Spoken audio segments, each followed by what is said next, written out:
नमोऽस्तु परायते नमस्ते प्राणतिष्ठत आसीनायोत ते नमः आसीनायोत ते नमः ॐ भद्रं कर्णेभिः शृणुयाम भद्रे पश्येमाक्षभिर्यजत्रा स्थिरैरङ्गैस्तुष्टुवां सस्तनूभिर्व्यशेमहि देवहितं यदायुः। दक्षिणी दिल्ली स्थित अमर कॉलोनी आर्य समाज की सभी मेरी माताओं और प्यारी प्यारी बहनों, सभी को मैं नमन करती हूँ, वंदन करती हूँ, अभिनंदन करती हूँ। जैसा कि मुझे ज्ञात हुआ है, आपकी यह ज्ञान गंगा काफ़ी समय से चल रही है और आगे भी चलेगी सत्संग के रूप में। बहुत ही अच्छा मुझे लग रहा है कि हमारी बहनें इस तरीके से इस ज्ञान को, वैदिक ज्ञान विज्ञान को घर घर तक ले जाने में सक्षम हो रही हैं और सभी को इससे लाभान्वित भी करवा रही हैं। इन दिनों श्रावण मास चल रहा है, जो कि चातुर्मास के अंतर्गत आता है। चातुर्मास के अंतर्गत आता है। चातुर्मास अर्थात चौमासा, जिसमें कि जबकि बाहरी काम धाम ताम झाम से इंसान फुर्सत में बना रहता है, क्योंकि बाहर अधिक वर्षा होने से बाहरी काम हमारे ठप हो जाते हैं, न कोई व्यापार हो पाता, न कोई और अधिक काम हो सकता। और इन दिनों तो वैसे भी कोरोना का काल चल रहा है, तो वैसे ही आदमी घर के भीतर बना हुआ है। जब ज़्यादा उसको आवश्यकता लगती है तभी वो बाहर निकलता है। मुझे लगता है जैसे मैं 4 महीने से कहीं नहीं निकली हूँ, आप लोग भी शायद कहीं नहीं निकले होंगे जब तक कि ज़्यादा ज़रूरी काम ना हो। जो भी सामान मंगाना होता है वो सब होम डिलीवरी घर में आ रहा है, और उसको किस तरह से प्रयोग करना है सभी को पता है। धो करके साबुन के द्वारा या गर्म पानी के द्वारा हम उसको साफ करके और घर के भीतर ले रहे हैं, या 36 घंटे तक बाहर छोड़ देते हैं किसी कमरे में बाहर के में, उसके बाद उसको हम प्रयोग कर रहे हैं। इस प्रकार से हम अपने जीवन को बचाने का प्रयास करने में सभी लगे हुए हैं। मेरा एक कहना और है, उसके बाद मैं अपनी बात शुरू करूंगी। इससे बिल्कुल भी डरे नहीं, घबराए नहीं, ठीक है। इसको इस तरह से लें क्योंकि ये सामान्य खांसी जुकाम है, क्योंकि अगर हम इसको भय के कारण अगर इसको बड़ी बीमारी मान लेंगे तो हम मानसिक रोगी हो जाएंगे। फिर हर वक्त हमको एक ही डर लगा रहेगा इस कोरोना का, हम सारी भगवान की भक्ति भी भूल जाएंगे, सब काम भूल जाएंगे। इसीलिए इसको बस सुरक्षा तो रखनी है, लेकिन उतना ही लेना है इसको कि इससे हमारा कुछ नहीं बिगड़ेगा, अपने आप को मजबूत रखना है। इस प्रकार से इस कोरोना के काल में सुबह शाम काढ़ा पीते हुए, अपने योग ध्यान प्राणायाम करते हुए और एक सकारात्मक सोच बनाते हुए इस पर विजय प्राप्त करनी है। क्या कर लेगा? बीमारी है, ध्यान देना। हमारे शरीर के भीतर 2 प्रकार के जीवाणु होते हैं, एक शत्रु जीवाणु और एक मित्र जीवाणु। अगर शत्रु जीवाणुओं की संख्या अधिक हो जाएगी तो हम पर अटैक कर लेंगे वो, और अगर मित्र जीवाणुओं की अधिक हो जाएगी तो मित्र जीवाणु शत्रु जीवाणु पर अटैक कर लेंगे। अब हमने क्या करना है? मित्र जीवाणुओं को बढ़ाना है। तो हम ऐसे खाद्य पदार्थों का सेवन करें जिससे हमारे शरीर की इम्यूनिटी सिस्टम मजबूत हो, मजबूत जीवंतता बढ़े, जिससे कि वो शत्रु हमारे ऊपर हमला न कर पाए। जैसे कि घर के बाहर कुछ लोग खड़े हुए हैं, चोर उचक्के टाइप के, हम क्या करते हैं? ताला लगा लेते हैं, ताला लगा लेते हैं जिससे वो घर के भीतर प्रवेश नहीं कर पाते, हमारे ऊपर अटैक नहीं कर पाते। इस प्रकार से हम अभी किस प्रकार से अपना ताला लगाएंगे? भगवान की भक्ति के द्वारा, योगाभ्यास के द्वारा, ठीक है, प्राणायाम के द्वारा, काढ़े आदि के सेवन के द्वारा, भोजन को अच्छा तरीके से बना करके शुद्ध सात्विक संतुलित तरीके से उसको खा करके हम अपनी जीवनी शक्ति को बढ़ाएंगे। तो इस प्रकार से इस कोरोना के काल में हम सभी अपने आप को सुरक्षित करेंगे, पहला काम ये। अब आती है दूसरी बात ईश्वर की भक्ति की, कि ईश्वर की भक्ति को किस तरह से करेंगे। ईश्वर की भक्ति में तो हमारा मन ही नहीं लगता। ठीक है, भजन गा लेते हैं, 2-4 प्रवचन भी सुन लेते हैं, लेकिन फिर भी जब ध्यान करने के लिए बैठते हैं तो हमारा मन इधर उधर भागता चला जाता है। विषय ठीक ले रही हूँ? विषय ठीक ले रही हूँ? ओम ओम। हाँ, जो आपको विषय चाहिए या तो वो बता दें मुझे, नहीं तो मैं इस पे बोलूंगी। उसके तो उसके लिए हमें क्या करना होगा? उसके लिए हमें, हाँ, उसके लिए हमें क्या करना होगा? अपने व्यवहार काल को शुद्ध रखना होगा। क्योंकि जो कुछ हम व्यवहार काल में करते हैं, ठीक है, वही चीजें हमारे ध्यान में आकर के उपस्थित हो जाती हैं। जैसे किसी ने मुझसे कुछ कहा, फिर मैं उसकी योजना बनाऊंगी उसको कहने के लिए कि मुझे इस तरह से कहना है। तो जब ध्यान करने करने बैठे भगवान का, और बातें कौन सी आएंगी? एक दूसरे के कहने की सांसारी बातें हमारे भीतर आती जाएंगी, तो इससे हमारे ध्यान में बाधा उपस्थित हो जाएगी। ईश्वर की भक्ति के लिए ईश्वर ही विषय चुने कि वह परमात्मा ही मेरा गुरु है, उसी से मेरे सारे संबंध हैं, वही मेरा माता है, वही मेरा पिता है, वही मेरा भ्राता है, और वो हमेशा मुझे सुपथ पर चलने की प्रेरणा करता है। कभी भी मुझे बुरे पथ पर ले जाने की बात नहीं करता, कभी भी वो मेरा अहित नहीं करता। इस प्रकार से उसके ऊपर दृढ़ विश्वास जमा लें। जब ऐसा दृढ़ विश्वास आप करेंगे कि जो कुछ परेशानियां आती हैं मेरे कर्मों के कारण आती हैं, वो परमात्मा तो मेरा हित चाहता है, बल्कि जब मैं फंस जाता हूँ किसी परेशानी में तो वो परमात्मा तो मुझे निकालता है, उस परेशानी से उबारता है। तो इस प्रकार से उस परमेश्वर का हमें ध्यान करना है। और उसके लिए क्या करें? सबसे पहले आपके जो जितने भी घर के काम होते हैं उन कामों को निपटा करके तब ध्यान में बैठें। सुबह 1 घंटा बैठना बहुत जरूरी है, शाम को 1 घंटा बैठना बहुत जरूरी है। 2 घंटे कहीं ना कहीं से निकालें। अगर अब आप कहोगे कि हमारे पास इतना टाइम तो होता नहीं है, होता है। 3 घंटे पिक्चर के लिए होता, क्या होते नहीं है क्या? 3 घंटे आराम से होते हैं, और भी लगता है अगर ये 4 घंटे की होती तो अभी इस पिक्चर को हम देख लेते।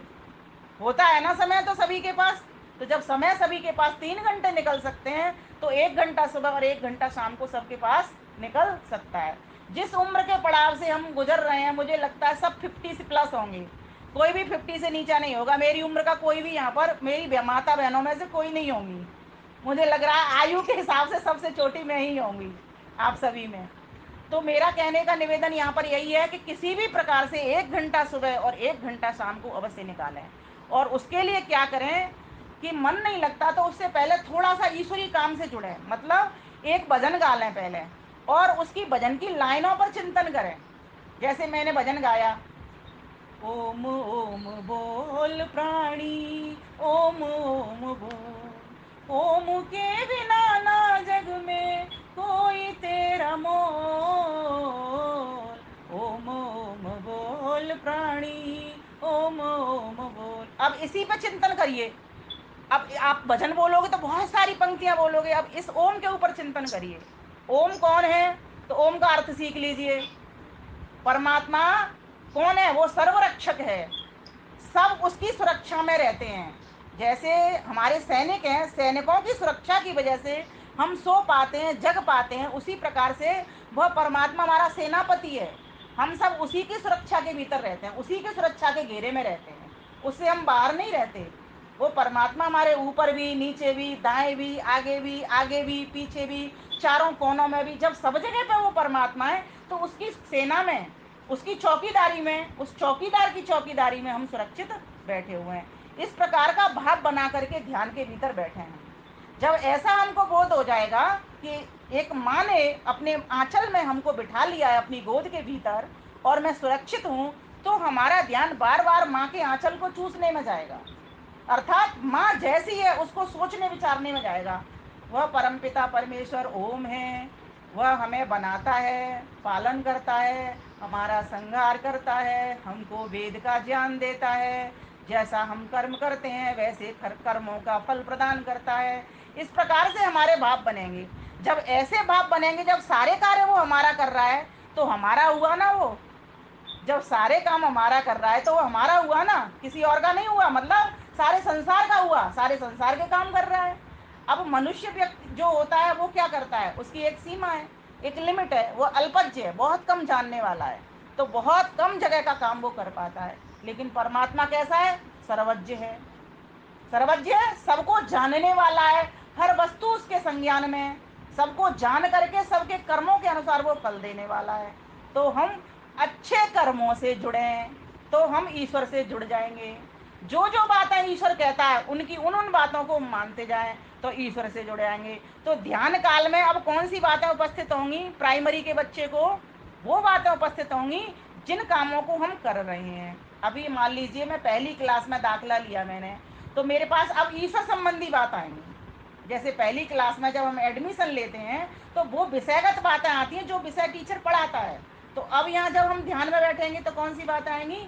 ईश्वर संबंधी बातें आएंगी कि वो परमात्मा ऐसा है, वह सच्चिदानंद है, वह निराकार है, वह सर्वज्ञ है, वह सर्वव्यापक है, वह सर्वाधार है। आर्य समाज का दूसरा नियम मैं सभी को कहती हूँ, इसको कंठस्थ करिए और सिर्फ बोलने मात्र से नहीं, इनके शब्दों को सीखिए। जैसे पिछली बार मैंने बताया था सच्चिदानंद स्वरूप वो कैसे है? वह तीनों कालों में रहता है। परमात्मा तीनों कालों में रहता है, उसका कभी नाश नहीं होता, इसीलिए वो सत्य है। हम भी तीनों कालों में रहते हैं, इसीलिए हम भी सत्य हैं। लेकिन इस संसार में आकर के संसार की माया में अपने शुद्ध स्वरूप को हम भूल जाते हैं। तो इस प्रकार से हमें अपने आप को देखना होगा, जीवात्मा को समझना पड़ेगा कि मैं कौन हूँ, मेरा स्वरूप कैसा है। तो योग दर्शन ने कहा है कि मेरा स्वरूप कैसा है कि मैं बुद्धि के अनुसार अपने आप को देखता हूँ, बुद्धि के ज्ञान के अनुसार मैं अपने आप को देखता हूँ।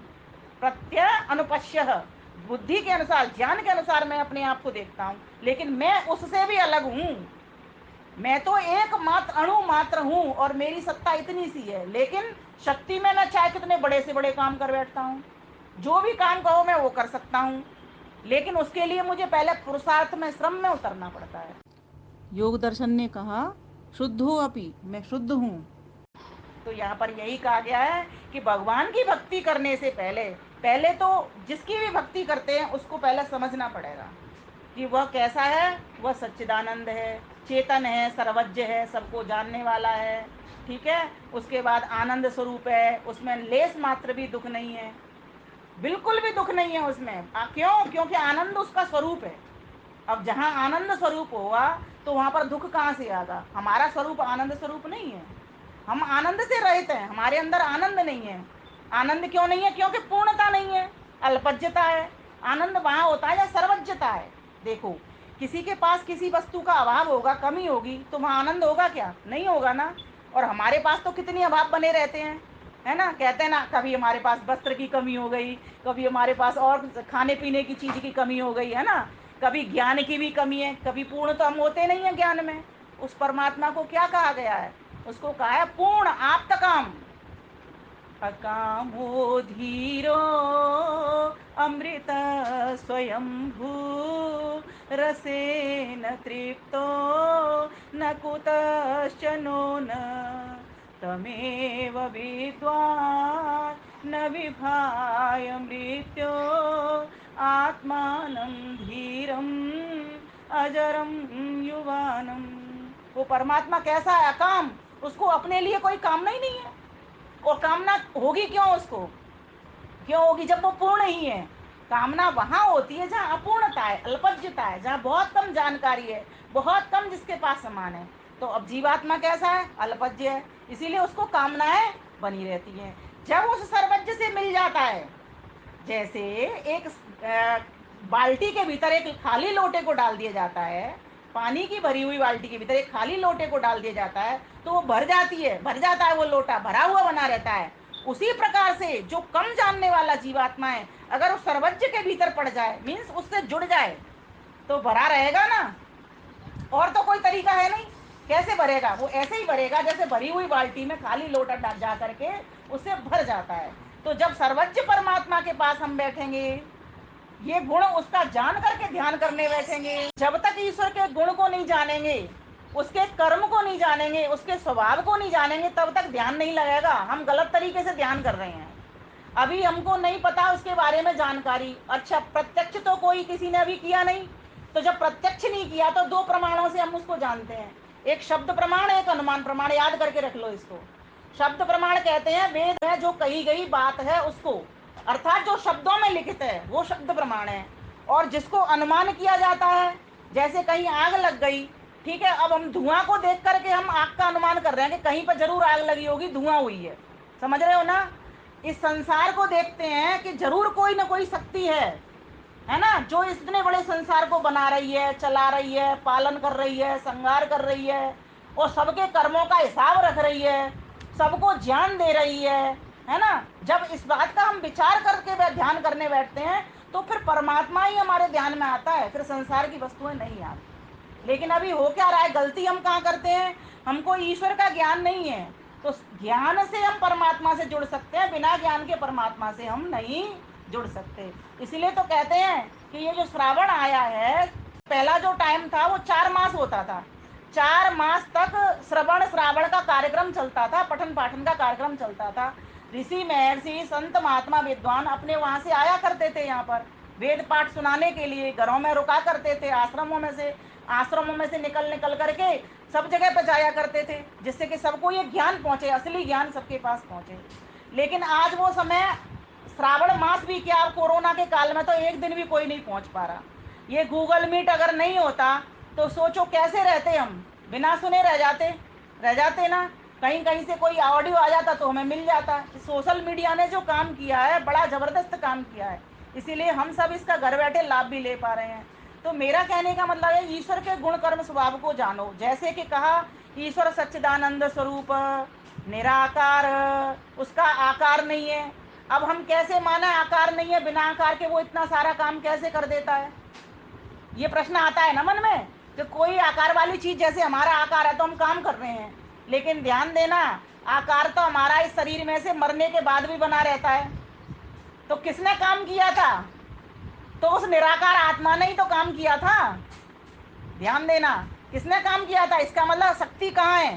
शक्ति इस जड़ तत्व में नहीं है, शरीर में नहीं है, शक्ति उस आत्मा में है, जिस आत्मा के शरीर में मौजूद होने पर यह शरीर चलता है। जैसे कि हम अगर किसी काम को करते हैं, इस किताब को हाथ में लेते हैं तो किताब उठती है, हाथ उठता है, और अगर हम नहीं करेंगे तो नहीं उठेगा।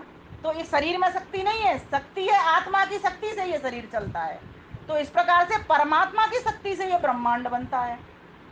तो अगर ऐसा बोध हम करेंगे तो हम परमात्मा से जुड़ जाएंगे। अब बोध हम करते नहीं है, गायत्री मंत्र का पाठ कर रहे हैं, ओम भूर्भुवस्सुः 1000 जप लिए, 2000 जप लिए, कुछ नहीं होने वाला। मात्र इसके कि आप उस वक्त बस पाप कर्म नहीं कर रहे हो, इतना सा होगा।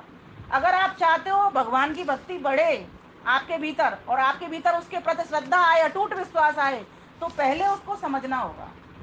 वह सच्चिदानंद स्वरूप है, निराकार है, उसका कोई आकार नहीं है, बिना आकार के ही वो सारे काम कर रहा है, और कहीं एक जगह नहीं रहता। कोई एक धाम नहीं उसका, क्या गोलोक धाम कह दें या कोई बैकुंठ धाम दे दें, ये सारा संसार ही उसका गोलोक धाम है, सारा संसार ही उसका बैकुंठ धाम है। संसार के भीतर रहता है, और ये संसार सिर्फ एक ही संसार उसने ऐसा नहीं बनाया, पूरा ब्रह्मांड, ऐसे ऐसे जाने कितने जगत उसने बना दिया। वेद ने कह दिया जगत्याम जगत, अनेक अनेक जगत उसने बना डाले हैं, इतनी बड़ी शक्ति है। और वो इतनी बड़ी ब्रह्मांड भी उसके एक पैर के बराबर है। उसके 4 भाग कर दिए जाएं अगर किसी भी चीज के, तो एक भाग में ये संसार बना हुआ है, जितने भी जगत बने हैं। 3 भाग तो उसके अमृत आनंद में भरे पड़े हैं, ये वेद कहता है। जब तक इस बात को नहीं समझ लेंगे तब तक उसका विराट स्वरूप हमारे सामने नहीं आएगा। कृष्ण भगवान ने जो अर्जुन को दिव्य चक्षु दिए, वो क्या दिए? वह यही विराट ब्रह्मांड का स्वरूप दिखाया था। कैसे दिखाया? कोई अलग से आंख नहीं पकड़ाई उसको, आंख उसको दिव्य दृष्टि दी, वेद के अनुसार दृष्टि दी। कृष्ण भगवान ने अर्जुन को कहा कि इस संसार को देखो, इसमें जितने भी ये सूर्य चांद दिखाई दे रहे हैं, ये कैसे हैं? जैसे तुम्हारी आंख और तुम्हारे मन। जो कुछ तुम ब्रह्मांड में देखते हो वो सब तुम्हारे पिंड के भीतर बैठा हुआ है। यथा पिंडे तथा ब्रह्मांडे, यथा ब्रह्मांडे तथा पिंडे। जो कुछ तुम्हारे इस ब्रह्मांड में देखते हो वह सब तुम्हारे पिंड में, अर्थात तुम्हारा शरीर एक मैप है, एक नक्शा है। जैसे भारत का नक्शा देखते हैं ना, ऐसे भारत के नक्शे में हम भारत की सभी जगहों को एक जगह देख लेते हैं। ऐसे ही सारे संसार की चीजों को तुम अपने इस पिंड में देख सकते हो। ये जो धरती है वो तुम्हारे पैर हैं, ऐसे इस तरह से देखो। तो ये सारा संसार को बनाने वाला कौन है? कोई बड़ी ऐसी सत्ता है, बृहद सत्ता है, जो सर्वत्र है। हम तो एक छोटी सी जगह पर पहुंचने वाले प्राणी हैं। तो फिर कहा ईश्वर निराकार है, बिना आकार के ही वो सारे काम कर लेता है। तो साथ में कह दिया वो सर्वशक्तिमान है। अर्थात वो ईश्वर अपने काम को बिना किसी की सहायता से पूर्ण कर लेता है। इस बात को अनुभव में लाना है, कर रहा है कि नहीं कर रहा है, किसी की सहायता लेता है क्या वो? हम तो सहायता लेते हैं, है ना, लेते हैं ना। शांता बहन जी की सहायता लेते हैं और दूसरी बहन जी की सहायता लेते हैं, रसोत्रा बहन जी की सहायता लेते हैं, है ना, चावला बहन जी की सहायता लेते हैं, तब तो अपने समाज के काम को कर पाते हैं। इतने छोटे से एरिया के काम को एक दूसरे की सहायता से करते हैं। लेकिन परमात्मा किसी की सहायता नहीं लेता, वो सारे काम अपने आप कर लेता है। अगर वो आकार वाला होता तो वो सहायता लेने वाला होता, है ना, होता ना, क्योंकि वो एक देशीय हो जाता। और अभी वो कैसा है? सर्वदेशीय है, सर्वव्यापक है, सब जगह पे रहने वाला है, सब जगह से सबके काम करने वाला है। ऐसा तो नहीं है कि भारत के ही काम करता हो, अमेरिका के नहीं करता हो। और सभी के भीतर वही एक ज्ञान दे रहा है। सभी जानते हैं कि अच्छी बात क्या है, बुरी बात क्या है, लेकिन जो इंद्रियों का दास हो जाता है वो सुनता नहीं इस इंद्र की, और जो इंद्रियों का दास नहीं होता वो इस इंद्र की प्रेरणा को सुन लेता है। तो इस प्रकार से जब परमात्मा के गुणों का चिंतन करते जाएंगे, एक एक करके करते जाइए आप। निराकार, सर्वशक्तिमान, सर्वव्यापक, सब जगह में रहने वाला है, कोई जगह उससे खाली नहीं है, कोई उसका नस नाड़ी नहीं है, वह अज है, उसका जन्म होता नहीं, नस नाड़ी के बंधन से वो न्यारा है। कोई ऐसी शक्ति है और उस शक्ति से मुझे जुड़ना है। और जुड़ेंगे कैसे? देखो, दो समान चीजें मिलती हैं। जैसे पानी से पानी मिलता है ना, ऐसे मैं भी अपने आप का भी बोध करिए कि मैं भी निराकार हूँ, मैं भी चेतन सत्ता हूँ। अपनी समानता ईश्वर से मिलाइए, वो ईश्वर भी निराकार है, वो भी चेतन है। ठीक है, मैं कुछ थोड़ा सा जानने वाला हूँ, वो बहुत कुछ जानने वाला है। तो हम दोनों मिल सकते हैं। इसका मतलब जैसे एक लोटा भरी हुई बाल्टी में मिल जाता है, ऐसे समानता के कारण ऐसे मैं भी मिल सकता हूँ उस परमात्मा के भीतर। तो इस प्रकार से बोध उठाइए, तो ध्यान में संसार आएगा ही नहीं। मैं जितनी भी देर ध्यान करने बैठती हूँ, शुरू शुरू में ऐसा होता था, इधर उधर की चीजें आती थी, लेकिन जितनी देर अब ध्यान करने बैठती हूँ ईश्वर संबंधी विचार चलते हैं। फिर धीरे धीरे विचार चलते चलते, खोज चलते चलते उसमें खो जैसे जाते हैं। इस प्रकार से भी टाइम आ जाता है, वो टाइम भी आ जाता है। हाँ, अभी समाधि का टाइम बहुत दूर है, वो भी लगेगी एक दिन, लेकिन लगेगी तभी जब अपने पूरे व्यवहार काल को शुद्ध रखेंगे, सत्य बोलेंगे, झूठ का पालन नहीं करेंगे। चाहे कितनी भी बड़ी परेशानी आ जाए, मुझे झूठ नहीं बोलना, ये संकल्प लेकर के उठेंगे। कोई बात नहीं, एक बार पकड़ा जाऊंगा, क्या हो गया, कह दूंगा मुझसे हो गई, भूल हो गई, बस बात खत्म हो जाती है। लेकिन आदमी जब दम्भी हो जाता है, अहंकारी हो जाता है, तो अपनी भूल को नहीं सुधारता। वो ये सोचता है कि मैंने तो ये काम किया ही नहीं है।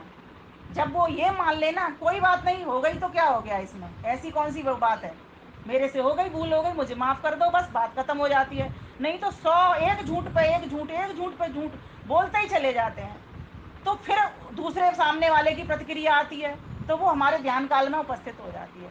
हम नहीं काम अपना कर पाते जो हम करना चाह रहे हैं। तीन चीजें रहती हैं ध्यान में, क्या क्या बताती हूँ आपको। एक तो विषय, ठीक है, एक स्वयं, ठीक है, और एक जिस विषय से जोड़ने वाली चीज है वो, मतलब उसकी भक्ति के जो साधन। जैसे मैंने कहा ईश्वर सर्वज्ञ है, ईश्वर व्यापक है ना, ईश्वर निराकार है, सर्वशक्तिमान है।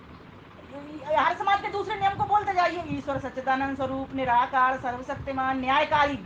सबसे बड़ा काम वो ये करता है, न्याय का। और हम न्याय करते नहीं हैं, हमेशा अन्याय करते हैं। बताऊं कैसे करते हैं अन्याय? अब आप कहोगे हम तो न्याय करते हैं, नहीं करते।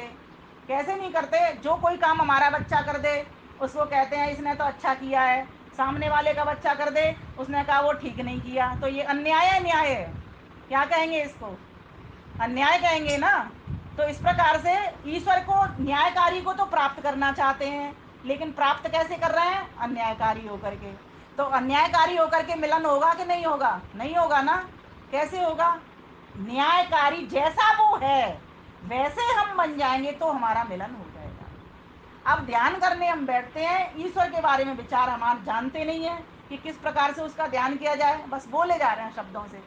केले शब्दों से बोलने से हमारा काम नहीं होगा। ईश्वर सच्चिदानंद स्वरूप, निराकार, सर्वशक्तिमान, न्यायकारी, दयालु, सब पर दया करते चलता है।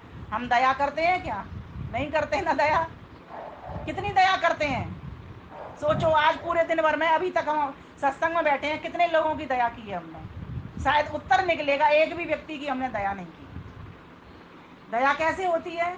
जिस व्यक्ति के पास जो चीज नहीं है उसको वो चीज भेंट करके दया होती है। दया का मतलब यह भी होता है कि अगर कोई व्यक्ति दुखी है, अगर आपने एक प्रसन्नता, एक खुशी की झलक भी उसको दे दी तो भी दया होती है। दया के कितने भी स्वरूप हो सकते हैं, कितने भी तरीके हो सकते हैं। तो आप बोलते जाइए, ईश्वर सच्चिदानंद स्वरूप, सर्वशक्तिमान, न्यायकारी, दयालु, अजन्मा, निर्विकार। निर्विकार, उसमें कोई विकार नहीं है, उस परमात्मा में कोई विकार नहीं है, विकृति नहीं है, वो शुद्ध स्वरूप में है। हम भी शुद्ध स्वरूप वाले बने, लेकिन शुद्धि हमारे भीतर है नहीं।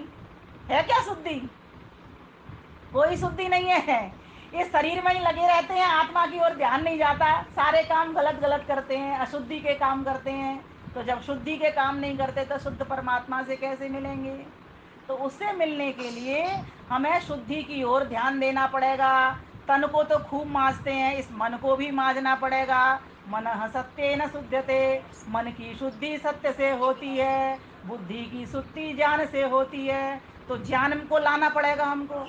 जब हम ज्ञान को लेना नहीं चाहते, तन को सिर्फ मांजने में लगे हुए हैं, तो हमारी शुद्धि नहीं होगी। फिर आत्मा तो हमारी फीकी फीकी बनी रहेगी, निर्बल बनी रहेगी। और जब तक हम सबल नहीं बनेंगे, तब तक उस सबल परमात्मा को कैसे प्राप्त करेंगे? उस सबल परमात्मा को प्राप्त करने के लिए सबल को होना ही पड़ेगा।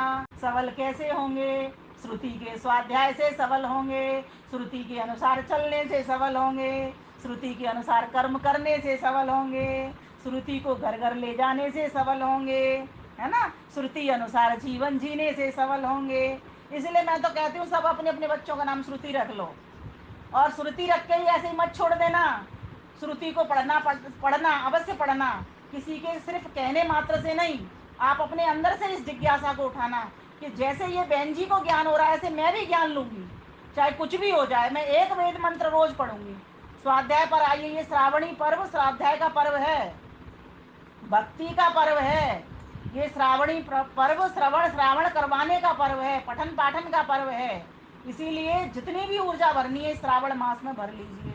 अब प्रश्न ये आता है, कई लोग ये कहते हैं इसको शिव का मास क्यों कहते हैं, इस मास को शिव का मास क्यों कहते हैं? तो उनको बताना चाह रही हूँ मैं, क्योंकि शिव की ओर ये ले जाता है। बाकी मास तो सभी शिव के हैं, एक श्रावण मास ही शिव का नहीं है। सभी मास उस परमपिता शिव के हैं। जिसका नाम ओम है, वही ओम परमात्मा शिव है, वही कल्याण का करता है। इसीलिए कल्याण चाहने के लिए लोग इस मौसम में, इस मास में शिव की उपासना करते हैं, शिव नाम से उपासना करते हैं। विष्णु की भी कर सकते थे, परमात्मा का नाम तो विष्णु भी है, लेकिन शिव की क्यों करते हैं? शिव का अर्थ होता है कल्याणकारी, कल्याण का करने वाला। हम शब्दों के हिसाब से अर्थबोधक होने की वजह से शिव की उपासना इस मौसम में करते हैं, क्योंकि सब कोई चाहता है कि हमारा कल्याण हो। ये प्रश्न का आपके का उत्तर हो गया। और भी आपके भीतर बहुत सारी शंकाएं होंगी, आप उनको पूछ सकते हैं कि श्रावण मास में बहन बेटियां ये जो सोमवार का व्रत है ये क्यों करती हैं? बताऊं इसको सोमवार का व्रत ये क्यों करती हैं? ये इसीलिए करती हैं कि कहते हैं जो बेटी सोमवार का व्रत करती है उसकी जल्दी शादी हो जाती है। यही कहावत है ना, उसके पीछे बताती हूँ, ये सही बात है, मैं इसका समर्थन करती हूँ। कैसे हो जाती है? जब कोई बहन बेटी शिव परमात्मा की उपासना करेगी तो उसके भीतर सोम होने के गुण आएंगे। सोमवार को करती है ना, तो सोम बनेगी, वो शीतल बनेगी। जब अच्छे गुण आएंगे तो उसकी चर्चा दूर दूर होगी, भाई उनकी बेटी तो सोम स्वभाव वाली है, भाई उनकी बेटी तो भक्ति स्वभाव वाली है, उस घर से तो जरूर रिश्ता कर देना, संबंध हो जाएगा उसका। तो इसमें कोई गलती नहीं है। हाँ, लेकिन वो उपासना ठीक प्रकार से कर रही भी है कि नहीं कर रही है? क्या वो सोम बन भी रही है या नहीं बन रही है? सवाल ये पैदा होता है। अब सब शिव की भक्ति लोग कर्म कांड से भी जोड़ के कर देते हैं कि शिव जी पर जल चढ़ा करके भी वो पूर्ति कर लेते हैं। शिव जी पर जल चढ़ाने का मतलब यह है कि उस शिव परमात्मा के, जल होता है ज्ञान का प्रतीक, उस ज्ञान को अपने भीतर भरना और उस ज्ञान को चारों ओर चढ़ा देना। परमात्मा के ऊपर कैसे चढ़ाओगे? टुल्लू पंप लगा करके कैसे चढ़ाओगे? लोटा डाल करके ऐसे तो चढ़ेगा नहीं। जो ज्ञान वो बेटी ले रही है उस ज्ञान को चारों ओर पहुंचावे, इस प्रकार से परमात्मा पर जल चढ़ेगा। तो हमें सही ज्ञान नहीं होता, सही ज्ञान के न होने की वजह से कर्म कांड में विकृति आती चली जाती है, इसीलिए सारा गड़बड़ हो जाता है। और प्रश्न उठाइए, खूब प्रश्न पूछिए। मैंने आपको कहा था जितने प्रश्न पूछोगे उसके उतने ही उत्तर हम निकालने का प्रयास करेंगे। तो श्रावण मास में और क्या क्या होता है, बहन बेटियां झूला क्यों झूलती हैं, है ना। तो मैंने आपको उस दिन भी बताया था कि झूला उमंग का प्रतीक है, आनंद उत्साह का प्रतीक है, उल्लास का प्रतीक है। अब प्रश्न आपका आएगा कि बहन बेटियां मायके ही क्यों जाती हैं, तो देख लेती है ना कि अब घर को संभालने वाला तो पति आ गया, संभालने का वो तो चलो यहाँ से छूटो, अब अपनी माँ के पास चलो, अब वहाँ भी थोड़ा सा आनंद लेते हैं। बाकी तो पति काम पे चला जाता था, पति का इंतजाम करना पड़ता था पूरे दिन, और अब तो पति संभालेगा घर को। बाहर का व्यापार तो ठप्प पड़ा हुआ है, कोई काम हो नहीं रहा। असली काल तो श्रावण का अब आ गया, ये कोरोना काल। अब ये कोरोना काल आ गया श्रावण का, समझ रहे हो ना। तो इसमें तो भगवान की भक्ति और बढ़ चढ़ करके करनी चाहिए, हमको खूब करनी चाहिए। कहीं जा रहे नहीं, कहीं आ रहे नहीं, कुछ कर रहे नहीं, बस घर के काम जरूर हो गया। एक पानी का खर्चा जरूर बढ़ गया है सभी का बहनों, बार बार हाथ धोना, बार बार बर्तन धोना, बार बार हर सामान को धोना, सामग्री को धोना, सारा दिन इसमें लगे रहते हैं। ठीक है, ये सारे काम होंगे, चलता रहेगा संसार है, इसमें सुख आया तो दुख भी रहेगा, धूप आती है तो छांव भी रहता है, दिन आता है तो रात्रि भी रहती है, सब काम चलेंगे। लेकिन अगर यही काम परमात्मा के नाम के साथ हो जाए तो पूरे दिन भर प्रसाद बन जाए, प्रसन्नता हो जाए। प्रसाद का अर्थ होता है प्रसन्नता। प्रसाद का मतलब हलवा पूड़ी नहीं होता। अब आप कहोगे हलवा पूड़ी को तो प्रसाद कहते हैं, वो इसलिए कहते हैं कि लोगों जब भगवान की भक्ति का श्रवण करते हैं उसके पश्चात वो वितरण किया जाता है, इसलिए उसको प्रसाद कहा जाता है। प्रसाद का अर्थ गीता में भी कहा है, प्रसाद का अर्थ होता है प्रसन्नता। तो हम सभी प्रसन्न हों, प्रमुदित हों, ठीक है, आनंदित हों, ईश्वर के गुण कर्म स्वभाव को जाने। और हाँ, और बताती हूँ आपको, जो वो कलश बनाते हैं ना, कलश, कलश क्यों भरते हैं इन दिनों, देखा होगा ना, कहीं सप्ताह भागवत होती है वहां पर कलश रख लेते हैं इन दिनों में, वैसे भी रखते हैं, भागवत सप्ताह होती है। वो ज्ञान गंगा का प्रतीक है। दो काम इससे होते हैं, एक तो यज्ञ करते वक्त कहीं अग्नि ना लग जाए तो जल छिड़काव के काम आ जाएगा, और दूसरा ज्ञान जल प्रतीक है ज्ञान का, है ना। इस कलश की बात, और तीसरी बात कि हम कलश की तरह ही हैं, ये संसार पूरा कलश की भांति है। आज कलश का कैसा स्वभाव होता है, घड़े का क्या स्वभाव होता है, घड़े का स्वभाव होता है बनना और बिगड़ना। ये संसार भी बनता और बिगड़ता है, और जब तक ये बना रहता है तब तक इसमें जल संग्रहित रहता है, भरा रहता है ना। हमारे भीतर संसार की चीजें सारी भरी रहती है ना। अब हम खाना भी खाते हैं, कपड़े भी पहनते हैं, सारे काम करते हैं जब तक इस संसार में है तब तक, और जैसे ही संसार से मुक्ति पा जाएंगे तो ये सारे काम कुछ सब बंद हो जाएंगे, बस मात्र एक परमात्मा का आनंद रहेगा। अब प्रश्न ये आता है कि परमात्मा ने फिर संसार में भेजा ही क्यों हमको, ये भी तो प्रश्न आता है कि ईश्वर ने हमको फिर भेजा ही क्यों, वो अपने पास ही रखता। दो बातें हैं इसमें, उसने हमें भेजा इसीलिए क्योंकि हम जब तक संसार में नहीं आते हैं, जब तक प्रलय अवस्था रहती है तब तक हम बेहोश बने रहते हैं, हमें होश नहीं होता। परमात्मा इसलिए सृष्टि को बनाता है, हमें ज्ञान कर्म की इंद्रियां दे देता है, संसार में भेज देता है कि तुम इनके द्वारा भोग भी भोगो, और इससे भोगों से छुट्टी पाने के लिए, आनंद करने के लिए मेरे पास भी आओ। अर्थात उस संसार को उसने क्यों बना दिया, भोग और अपवर्ग के लिए, इससे भोजन भी करो और आनंद भी प्राप्त करो, इसलिए उसने हमें को यहाँ पर संसार में आकर के भेज दिया। इसलिए संसार में आना भी जरूरी और संसार से छूटना भी जरूरी, दोनों काम जरूरी होते हैं। तो इस प्रकार से भगवान की भक्त बनने के लिए भगवान के गुण कर्म स्वभावों को हम अपने जीवन में उतारें, उसके बाद ध्यान करने बैठें। अब आपका प्रश्न ये आएगा, तो क्या हम ध्यान करना बंद कर दें, अभी हमें जानकारी नहीं है, तो यही उठेगा ना। नहीं, करें, लेकिन एक चीज बात दिमाग में ये रख लें कि एक गुण मैं ईश्वर का याद करके ध्यान करने बैठूंगी। जैसे मैंने अभी बोला ओम, इस ओम का अर्थ सीख करके मैं ध्यान करने बैठूंगी, उसी को बार बार मैं विचार करूंगी। वो सर्वरक्षक है, चारों ओर से मैं उसकी गोद में बैठी हुई हूँ, सुरक्षित बैठी हुई हूँ, मैं उसका अमृत पान कर रही हूँ। वो परमात्मा मुझे कभी दुख नहीं देता, हमेशा सुख देता है। जो भी ये समय आया है मेरे ही पाप कर्मों के कारण आया है, जिससे मैं बाहर आ जा नहीं पा रही हूँ, कुछ काम नहीं कर पा रही हूँ। सोचें, वो परमात्मा की तरफ से नहीं है। ये जो प्रकृति के जितने भी दुख हमें मिलते हैं वे सब हमारे ही किए हुए मिलते हैं। अगर चीन ऐसा काम नहीं करता तो ये हमें दुख नहीं देखने पड़ते। उस परमात्मा को एक एक गुण कर्म स्वभाव से आप कोई एक गुण पकड़ लो, उसी का उस दिन आपने ध्यान करना है। तो इस प्रकार से उसकी भक्ति करें। हाँ जी। मना लो श्रावणी का त्योहार, मना लो श्रावणी का त्योहार। श्रवण मनन और निधि ध्यासन कर, पाओ प्रभु करतार। मना लो श्रावणी का त्योहार, मना लो श्रावणी का त्योहार। तन भी सुरक्षित मन भी सुरक्षित, ऑडियो म्यूट करें अपना। तन भी सुरक्षित मन भी सुरक्षित, संस्कृत धर्म वतन हो सुरक्षित, संस्कृत धर्म वतन हो सुरक्षित। जगमग हो संसार, मना लो श्रावणी का त्योहार, मना लो श्रावणी का त्योहार, मना लो श्रावणी का त्योहार। श्रवण मनन और निधि ध्यासन कर, पाओ प्रभु करतार। मना लो श्रावणी का त्योहार, मना लो श्रावणी का त्योहार। घर घर जाकर यज्ञ रचा कर, घर घर जाकर यज्ञ रचा कर, ओम ध्वनि शंखनाद बजाकर, ओम ध्वनि शंखनाद बजाकर।